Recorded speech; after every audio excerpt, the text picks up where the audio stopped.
नमस्कार विद्यार्थियों, आज हम पढ़ेंगे एनसीईआरटी अध्याय 4 परमाणु की संरचना का सिद्धांत भाग 1, जिसके अंतर्गत बच्चों हम पढ़ेंगे अनुभाग 4.1। तो बच्चों, आज हम एक नया अध्याय शुरू करने वाले हैं, परमाणु की संरचना। इस अध्याय में आपको परमाणुओं के बारे में काफी जानकारियां प्राप्त होंगी। परमाणु किसे कहते हैं, अणु किसे कहते हैं, अणु का सबसे न्यूनतम जो भाग होता है जिसको परमाणु कहा जाता है, उसके बारे में अब हम यहाँ चर्चा करने वाले हैं। देखिए, परमाणु की संरचना को पढ़ना बहुत ही अति आवश्यक है अगर आप रसायन विज्ञान को समझना चाहते हैं। तो इसी परिप्रेक्ष्य से हम आज परमाणु की संरचना का सिद्धांत भाग 1 पढ़ने जा रहे हैं बच्चों। जैसे कि आप देख सकते हैं, यह एक अस्वीकरण आपके सामने प्रस्तुत किया गया है। मैं हमेशा से कहता हूं कि कोई भी व्याख्यान में आप भाग लेते हैं तो उस व्याख्यान से आपको कुछ न कुछ सीखने को मिलता है। अगर आप कोई व्याख्यान में भाग लेते हैं तो उस अध्याय को पढ़ने हेतु आपको एक तरीका मिल जाता है, आप उस तरीके से उस अध्याय को अच्छे से समझ सकते हैं। परंतु अगर आप किसी व्याख्यान को नहीं पढ़ते हैं तो उस अध्याय को पढ़ने में आपको कठिनाइयों का सामना करना पड़ सकता है। इसलिए अगर आपको किसी अध्याय को अच्छे से पढ़ना है तो आपको व्याख्यान को अच्छे से पढ़ना पड़ेगा और कोई भी व्याख्यान को छोड़ना नहीं है, हर व्याख्यान को पढ़ना है बच्चों। इस व्याख्यान में क्या पढ़ेंगे हम बच्चों? इस व्याख्यान में हम पढ़ने वाले हैं पदार्थ और उसके कणों को। आप पदार्थ और उसके कणों के बारे में समझ पाएंगे इस व्याख्यान में भाग लेने के बाद। तो आज कुछ इस तरीके से हमारे व्याख्यान की शुरुआत होगी। सबसे पहले हम एनसीईआरटी अनुभाग 4.1 पदार्थ में आवश्यक कणों के बारे में पढ़ेंगे। एनसीईआरटी अनुभाग 4.1 पदार्थ में आवश्यक कण को पूरा करने के बाद हम पाठगत प्रश्न 1 से लेकर 2 तक पूरा करेंगे बच्चों। उसके उपरांत हम सारांश में जाएंगे। देखिए, सारांश करना इसलिए भी आवश्यक है क्योंकि परीक्षा की दृष्टि से यह बहुत महत्वपूर्ण है, क्योंकि परीक्षा में जो समय है उसकी महत्वता काफी बढ़ जाती है। उसी महत्वता को नजर में रखते हुए हम क्या करते हैं, सारांश का निर्माण करते हैं ताकि हमें परीक्षा में कम समय पर अधिक चीजों की पुनरावृत्ति कर सके। तो हम इस हिसाब से अब परमाणु और अणु की ओर बढ़ते हैं। सबसे पहले हम परमाणु और अणु शब्द को समझते हैं बच्चों। हम यह जानेंगे कि वे सभी पदार्थों के निर्माण के अवयव कैसे बनाते हैं। देखिए, परमाणु वे छोटे छोटे कण हैं जो सारे पदार्थों को बनाते हैं। ये मिलकर अणु बनाते हैं, ठीक है, जो परस्पर बंधे हुए परमाणुओं के समूह होते हैं। अब परमाणु और अणु दोनों ही तत्वों और यौगिकों की मूल इकाइयां हैं। पदार्थ अलग अलग रूपों में आता है क्योंकि यह अलग अलग प्रकार के परमाणु से बना होता है। प्रत्येक पदार्थ में अपने परमाणु के प्रकार और व्यवस्था के आधार पर अद्वितीय गुण होते हैं। उदाहरण के लिए पानी हाइड्रोजन और ऑक्सीजन परमाणु से बना होता है, जबकि कार्बन डाइऑक्साइड में कार्बन और ऑक्सीजन परमाणु होते हैं। परमाणु संरचना में यह अंतर प्रत्येक सामग्री को अपने अलग अलग गुण जैसे अवस्था, रंग और बनावट प्रदान करते हैं बच्चों। जॉन डाल्टन ने प्रस्ताव दिया था कि परमाणु पदार्थ की मूल अविभाज्य इकाइयां हैं। उन्होंने विश्वास किया कि प्रत्येक तत्व समान परमाणु से बना होता है, जिन्हें न तो बनाया जा सकता है, न ही नष्ट किया जा सकता है या विभाजित किया जा सकता है। यह विचार 19वीं शताब्दी की शुरुआत में उनके परमाणु सिद्धांत का एक महत्वपूर्ण हिस्सा था। हालांकि बाद में क्या हुआ, बाद के विज्ञान देखा है कि परमाणु के विभाजन उप परमाणु कणों में करे जा सकते हैं, ठीक है। तो बाद में क्या हुआ कि परमाणु का विभाजन उप परमाणु में किया जा सकता है। डाल्टन के अवधारणा परमाणु सिद्धांत ने इस चीज की नींव रखी और आधुनिक विज्ञान ने परमाणु के सबसे छोटे कण यहाँ पर जाने कि परमाणु के सबसे छोटे कण क्या होते हैं। तो कुछ इस तरीके से बच्चों हमने परमाणुओं के कणों के बारे में जानकारियां प्राप्त की। हम अब क्या करते हैं, तो देखिए बच्चों, अब हम परमाणु संरचना की चुनौती और खोज परीक्षा का अन्वेषण करेंगे। 19वीं शताब्दी के अंत और 20वीं शताब्दी की शुरुआत में वैज्ञानिकों ने परमाणु के भीतर उप परमाणु कणों के बारे में खोज की, जिनके परिणाम स्वरूप परमाणु के कई मॉडल बनाए गए, जिनमें से ज्यादातर बाद में गलत और अधूरे पाए गए। वैज्ञानिकों ने परमाणु संरचना को उजागर करने में चुनौती का सामना किया। 19वीं शताब्दी के बाद परमाणु की संरचना से संबंधित कई खोज की गई जो बाद में गलत साबित हुई बच्चों। परमाणु की संरचना और उनके उप परमाणु कणों को समझने में असमर्थता के कारण वैज्ञानिकों परमाणु के महत्वपूर्ण गुणों को समझने से वंचित रहे। जो वैज्ञानिक थे वो महत्वपूर्ण गुणों को समझने में वंचित रहे, जिसके परिणाम स्वरूप क्या हुआ, इन अज्ञात बातों को समझने के लिए कई परमाणु मॉडल विकास में लाए गए, ठीक है। अब परमाणु की संरचना की बेहतर समझ और परमाणु के महत्वपूर्ण गुणों की खोज के लिए कई प्रयोगों को श्रृंखला किया गया, कई प्रयोग किए गए। इसके उपलक्ष्य में यह पहले पता चला कि परमाणु अपने उप परमाणु कणों में अविभाज्य नहीं है। परमाणु के एक गुण की यह खोज निम्न है कि स्थिर विद्युत का अध्ययन करना। स्थिर विद्युत के अध्ययन ने इन प्रयोगों के लिए एक संदर्भ प्रदान किया, क्योंकि यह विद्युत आवेश की उपस्थिति और गति से संबंधित है बच्चों, जो इलेक्ट्रॉन जैसे कणों द्वारा वहन किया जाता है। अब परमाणु की विभाज्यता का सिद्धांत भी तब आया जब वैज्ञानिकों ने विभिन्न पदार्थों द्वारा विद्युत के संचालन की स्थितियों को समझा था। ठीक है, अब हम यह देख रहे हैं कि आवेशित कण पदार्थ के साथ कैसे अंतर क्रिया करते हैं, तो इस बारे में हम पढ़ते हैं। चलिए शुरू करते हैं। देखिए, आवेशित कणों को समझने के लिए आपको हाथ से करने वाली गतिविधियों में शामिल होना चाहिए। ये प्रयोग यह प्रदर्शित करने में मदद करते हैं कि आवेश कैसे परस्पर क्रिया करते हैं, जैसे कि एक दूसरे को आकर्षित या प्रतिकर्षित करना बच्चों। गतिविधि 4.1 दिखाती है कि वस्तुओं को रगड़ने से विद्युत आवेश कैसे बनता है। जब दो सामग्रियों को एक दूसरे के साथ रगड़ा जाता है तो इलेक्ट्रॉन एक से दूसरे में स्थानांतरित हो जाता है। इस स्थानांतरण के परिणाम स्वरूप एक वस्तु धनात्मक रूप से आवेशित हो जाते है और दूसरी ऋणात्मक रूप से। ठीक है, और यह सरल प्रयोग हमें स्थिर विद्युत की मूल अवधारणा और घर्षण के माध्यम से आवेशों के उत्पन्न होने के तरीकों को समझने में भी मदद करता है। अब प्रक्रिया को शुरू करते हैं। यह इस गतिविधि को करने के लिए एक चरण दर चरण मार्गदर्शिका है। आपको इसी प्रक्रिया को पालन करना है। जब आप सूखे बालों को कंघी करते हैं तो कंघी के स्पर्श में कागज के छोटे-छोटे टुकड़े चिपक जाते हैं। ऐसा इसलिए होता है क्योंकि कंघी बालों के साथ रगड़ने से स्थिर विद्युत से आवेशित हो जाती है बच्चों। आवेशित कंघी एक विद्युत बल पैदा करती है जो निष्क्रिय कागज के टुकड़ों को अपनी ओर खींचती है, जिससे स्थिर विद्युत का प्रभाव स्पष्ट हो जाता है। अब दूसरा, जब एक कांच की छड़ को रेशम से रगड़ा जाता है तो यह इलेक्ट्रॉन खो देती है और धनात्मक रूप से आवेशित हो जाती है। हवा से भरा गुब्बारा लचीला होने के कारण विद्युत स्थैतिक बल के कारण आवेशित छड़ की ओर आकर्षित हो जाता है। यह स्थिर विद्युत और विपरीत आवेशों के परस्पर आकर्षित होने का प्रदर्शन भी करता है बच्चों। अब चलिए हमारे द्वारा किए गए अवलोकनों की ओर बढ़ते हैं कि किस तरह से अवलोकन किए गए इसके। जब एक कंघी के बालों में चलाया जाता है तो वह स्थिर विद्युत आवेशित हो जाती है। यह आवेश छोटे कागज के टुकड़ों जैसी हल्की वस्तुओं को आकर्षित करता है। आकर्षण इसलिए होता है क्योंकि आवेशित कंघी का एक विद्युत बल पैदा करती है। जो आवेशित कंघी होती है वो एक विद्युत बल पैदा करती है जो उदासीन कागज को अपनी ओर खींचता है।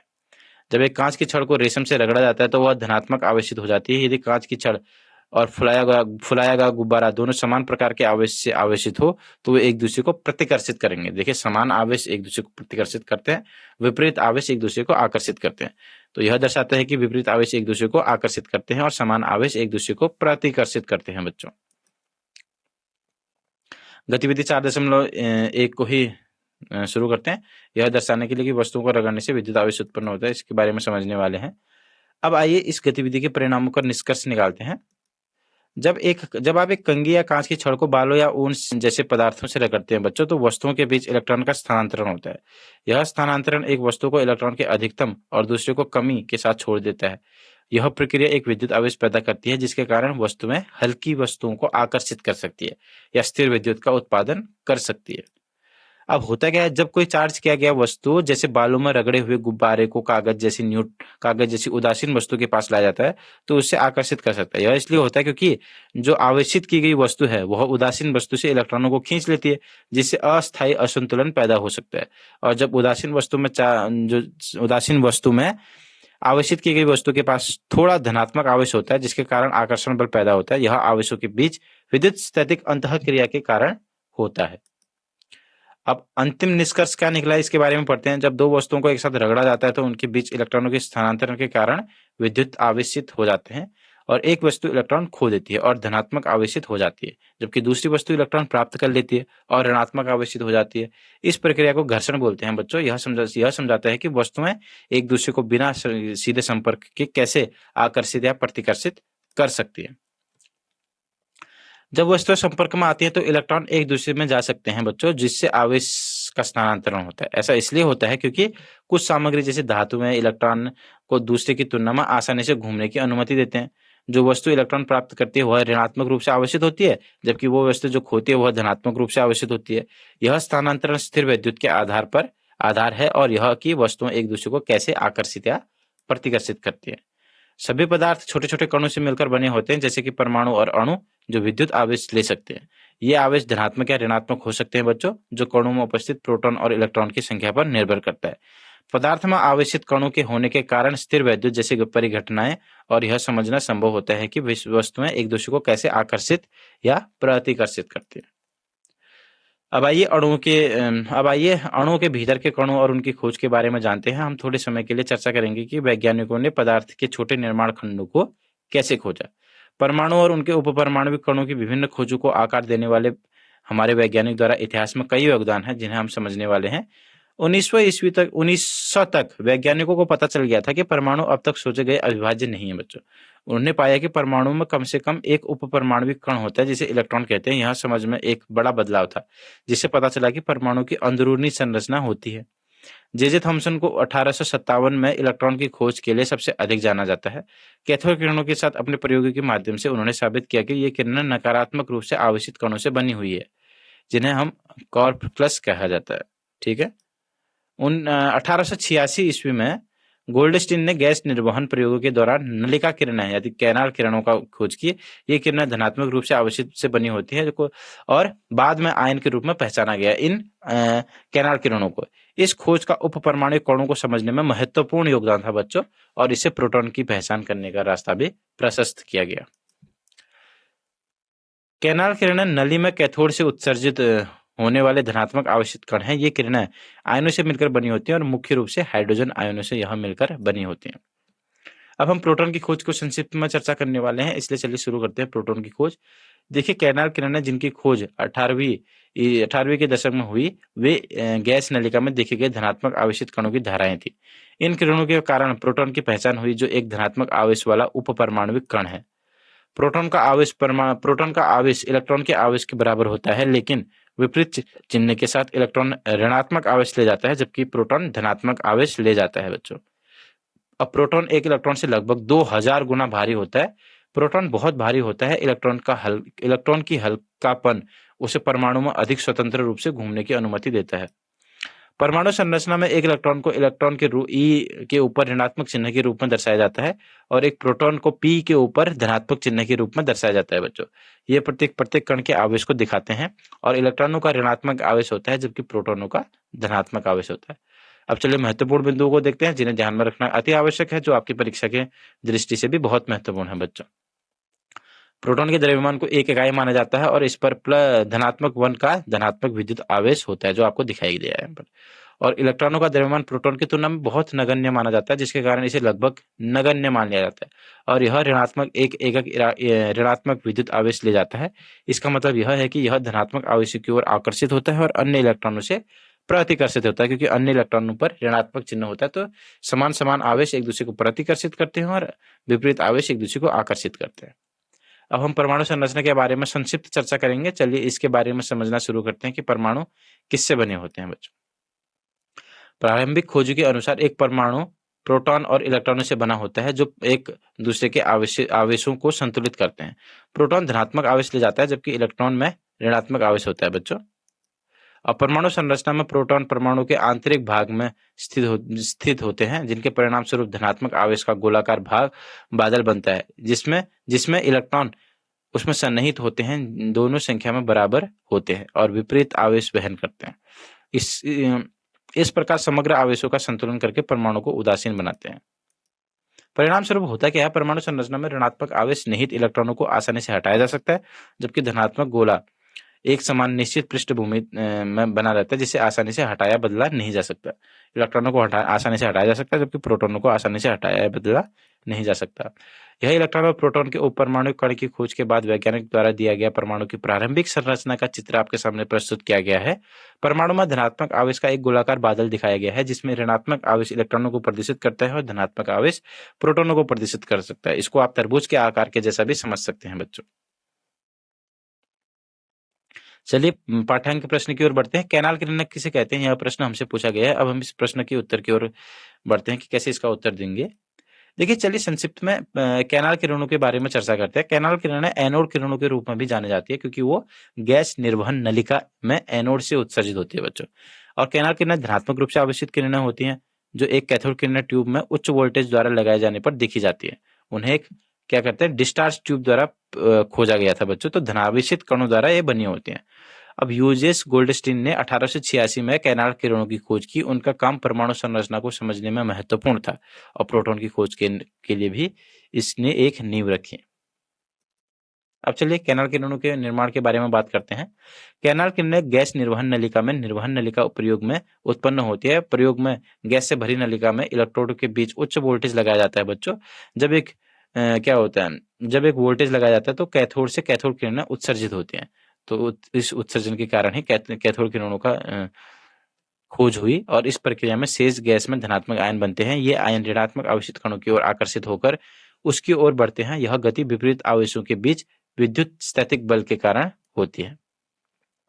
धनात्मक आयन कैथोड में छोटे-छोटे छिद्रों, जिन्हें नहर किरणें कहा जाता है, कैनाल किरणें कहा जाता है, उससे गुजरते हैं।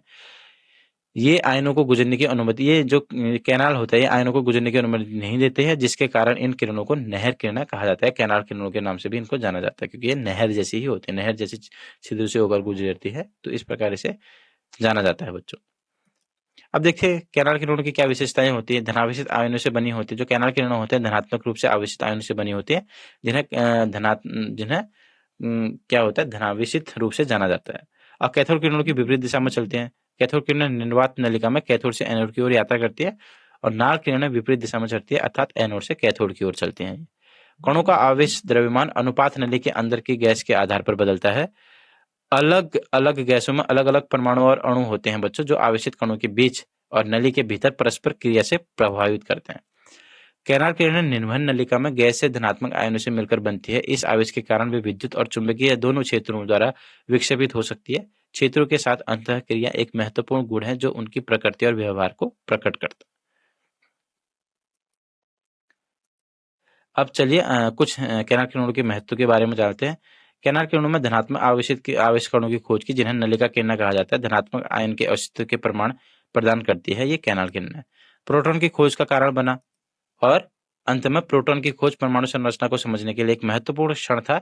जैसे कि यह प्रयोग धनात्मक रूप से आवेशित प्रोटॉन की खोज में मदद करता है, जो बाद में उप परमाणु कणों में एक विशेष रूप से खोज किया गया कि कोई प्रोटॉन नाम की चीज भी होती है करके। प्रोटॉन की खोज में इसकी बहुत मदद मिली हमको। अब देखते हैं दूसरे प्रश्न की ओर बढ़ते हैं। यदि एक परमाणु में एक इलेक्ट्रॉन और एक प्रोटॉन है तो उस पर कोई आवेश होगा या नहीं, इस प्रश्न का उत्तर हमको देना है बच्चों। देखिए एक परमाणु जिसमें एक इलेक्ट्रॉन और एक प्रोटॉन होता है वह हाइड्रोजन परमाणु हो सकता है। इसके नाभिक में एक प्रोटॉन होता है जिससे उसका आवेश धनात्मक 1 होता है और नाभिक के चारों ओर एक इलेक्ट्रॉन घूमता है जिसे इसका आवेश ऋणात्मक 1 होता है। अब देखिए एक इलेक्ट्रॉन और एक उपपरमाणु कण है जिस पर ऋणात्मक विद्युत आवेश होता है। यह ऋणात्मक एक प्राथमिक आवेश का आवेश ले जाता है, जो विद्युत आवेश की मूल इकाई है। प्रोटॉन एक परमाणु के नाभिक में पाए जाने वाला उपपरमाणु कण है और यह एक धनात्मक विद्युत आवेश ले जाता है, विशेष रूप से धनात्मक एक प्राथमिक आवेश। इसका मतलब है कि इसका आवेश परिणाम में इलेक्ट्रॉनों के आवेश के बराबर लेकिन चिन्ह में विपरीत होता है। परमाणु का आवेश को ही हम जारी रखते हैं। किसी परमाणु में इलेक्ट्रॉनों का ऋणात्मक आवेश प्रोटॉन के धनात्मक आवेश के समान शक्ति का होता है, लेकिन उनके विपरीत चिन्ह होते हैं।